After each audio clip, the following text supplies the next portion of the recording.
திரைப்பட கட்டணத்தை ரூபாய் 250 நிர்ணயிக்கணும்னு கோரிக்கையை வச்சிருக்காங்க திரையரங்கு உரிமையாளர்கள் சங்கம். விவரங்களை செய்தியாளர் மணிகண்டன் வழங்கிட கேட்கலாம். மணிகண்டன், இவங்களுடைய இந்த கோரிக்கை தொடர்பான நிலவரம் என்ன?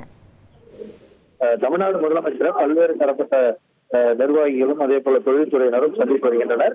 அந்த விதத்துல தமிழ்நாடு திரையரங்க உரிமையாளர் சங்கத்தினர் மற்றும் தமிழ்நாடு மல்டிபிளெக்ஸ் திரையரங்க உரிமையாளர் சங்கத்தினர் முதலமைச்சரை சந்தித்து பல்வேறு கோரிக்கைகளை வைத்திருக்கின்றனர். திரைப்படத்திற்கான கட்டணத்தை 250 ரூபாயாக நிர்ணயிக்க வேண்டும் என்பது ஒரு பிரதான கோரிக்கையாக இருப்பது. திரையரங்க உரிமையாளர்கள் படத்திற்கு ஏற்றவாறு கட்டணத்தை 250 ரூபாய்க்குள் மாற்றம் செய்து கொள்வது அனுமதி அளிக்க வேண்டும் என்ற கோரிக்கையும் வைத்திருக்கிறது. இந்த கோரிக்கையை மல்டிபிளெக்ஸ் திரையரங்க உரிமையாளர் திரைப்பட டிக்கெட் விலையை 200 ரூபாய் உயர்த்த வேண்டும் என்று கோரிக்கை வைத்திருக்கின்றனர். தற்போது மல்டிபிளெக்ஸ் திரையரங்கள்ல 188 ரூபாயாக டிக்கெட் விலை உள்ளது.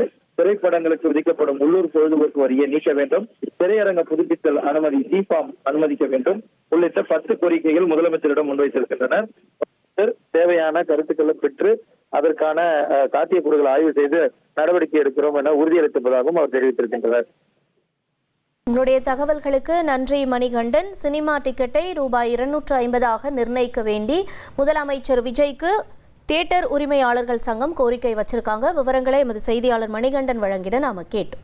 1,28,00,000 மனங்களை வென்ற தந்தி டிவி யூடியூப் சேனல். தவிர்க்க முடியாத தம்ப்நெயில், கலக்கலான கான்டென்ட்ஸ். நீங்களும் இந்த குடும்பத்தில் இணைய இப்பவே சப்ஸ்கிரைப் பண்ணுங்க.